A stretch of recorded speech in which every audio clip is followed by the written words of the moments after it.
Hi, my name is Heaton. Right now, I'm addressing everyone who busts their ass day in and day out working a job that isn't paying them enough money to pay the rent and bills.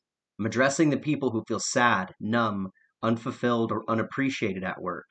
I'm addressing everyone out there who notices that the owners of the business that they work for are just never there or never work as hard as you do, despite the fact that they make several orders of magnitude more money than you do. Why is that? Why is that we live in a society where the wealthy make more money than they can ever spend in their lifetime, while others make so little that they're constantly struggling to make ends meet? It's because the capitalist system that promised freedom and individuality is unstable and it will collapse. Let me ask you a question. If you have an idea that you think can make your workplace better, can you voice your opinion to your employer? Will they even listen to you? Will they make that change?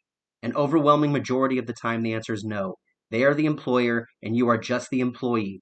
Much like the relationship between a slave owner and a slave, you work to enrich the employer, and you get paid the lowest amount of money that is legally possible. This is a coercive and not agreed upon relationship, because if you don't work, then you don't have money. And if you don't have money, then you can't lead a fulfilling life.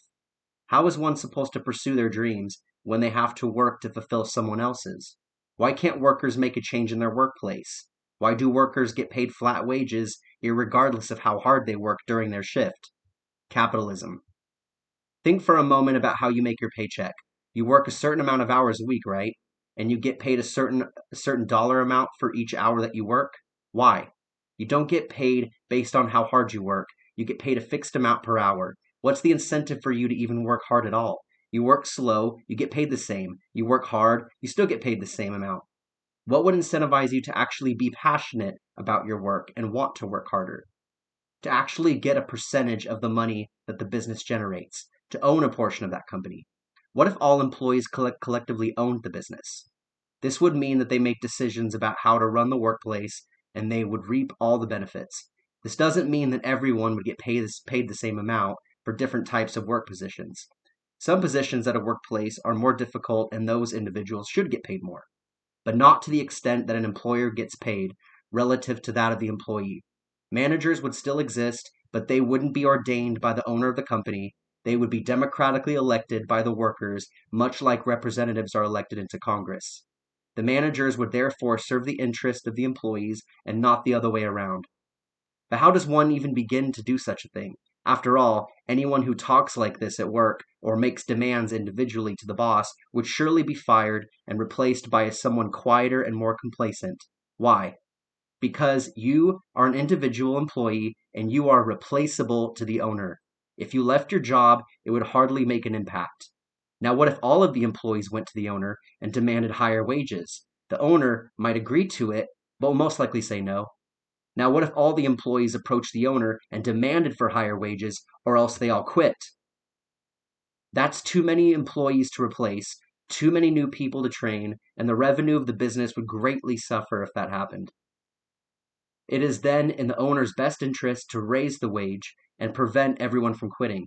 Demands like this have proven to be effective, though I'll admit it takes tremendous courage and organizational skills to pull off. That's what labor unions are for. A labor union is a formal, organized group of workers that work together to promote and protect the rights and interests of the workers. It is a way for the worker to gain some sort of control in their workplace and mitigate some of the negatives of this toxic employer-employee relationship. Now, do you want to be a force for this change, or would you rather just sit there and take it, working day after day at a dead-end job that doesn't value you and doesn't pay you enough money to live? We are reaching a critical point in human history where capitalism, though a step up from feudalism, is reaching its expiration date. Humans used to be ruled by kings and queens and had absolutely no say, not only in the workplace, but in any aspect of their lives. They were completely controlled by the elite. It took political revolutions around the world to bring an end to the rule of kings and queens. With the end of feudalism came capitalism, which was a step up from the current system at the time. Now individuals were able to rise up and start their own businesses and were able to make profit for themselves. But with time, capitalism evolved, and so the ills of the system began to rise. Employers hired employees who became the commoners of their business. Employers effectively became kings all over again, and it's only been getting worse since. Business owners get bought out by large corporations, and those corporations merge to form mega corporations. Now we have only a handful of people controlling massive amounts of wealth, enough wealth to buy an entire political system and prevent change from being made. That's the reason why capitalism has lasted so long. Corporations pay off the politicians so that the politicians make political decisions which will benefit and further solidify the power of those same corporations. Pertaining to the United States in particular, both of our major political parties, the Democrats and Republicans, are both controlled by different corporations that are all in a battle of self-preservation and domination.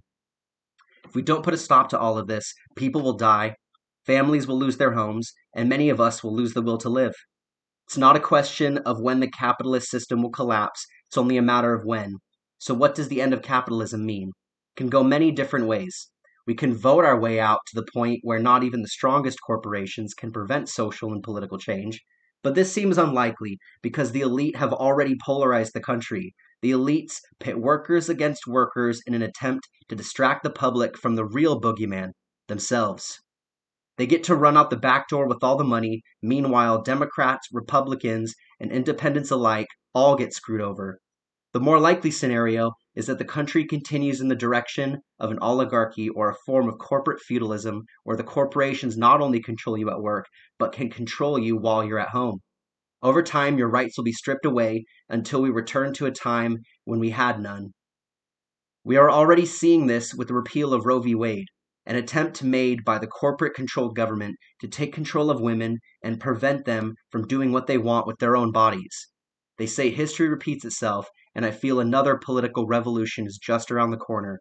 If we can't do anything soon to revert the ills of capitalism on society, then it will completely implode.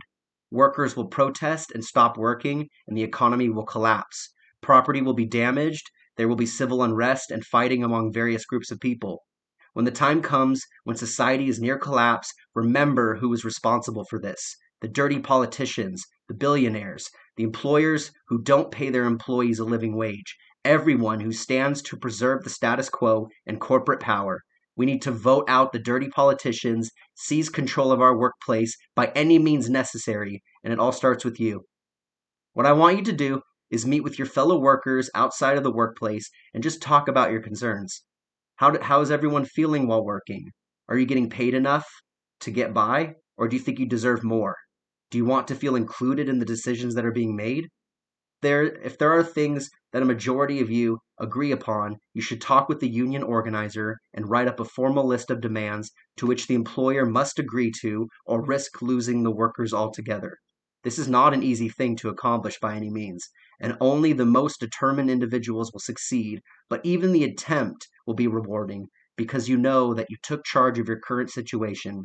It means that you yearn for something better, and this yearning has always been the bedrock for change. I hope you resonated with this video and that you found it informative. If you liked what I had to say, I would really appreciate it if you liked this video and subscribe to my channel. Talk about politics, science, music, video games, just anything that's really on my mind. See you next time.